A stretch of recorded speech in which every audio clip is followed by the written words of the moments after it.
Hey everyone, so in this video, I'm going to show you how to switch between calendar views on Akiflow. So this is going to become particularly useful for individuals who have like a personal calendar and then a work/business calendar. So be sure to stick around because this video is going to be short, sweet, and simple.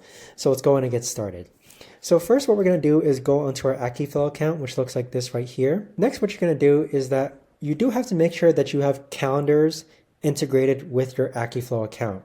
So on the upper right hand side, click on your profile image and then click on integrations. So under integrations on this page right here, this is where you're going to connect your calendars. So whether it's your Google Calendar, your Outlook email calendar, your Apple Calendar, make sure that's connected with Akiflow onto here. Now let's go ahead and click on back. Now on this page, in order to switch views between calendars, you want to go ahead and highlight this red and blue icon that says calendar visibility. This is going to drop down all the calendars that you have currently integrated with Akiflow.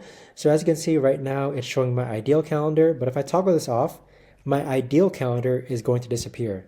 So there you have it. So that is how you switch between views on your calendars, is by connecting all your calendars to Akiflow and then toggling off the views. So this is the best and easiest way I found to actually do this. If you know of a better or easier way to actually do this, let me know in the comments down below. Thanks so much for watching everyone, and I'll see you guys all in the next video.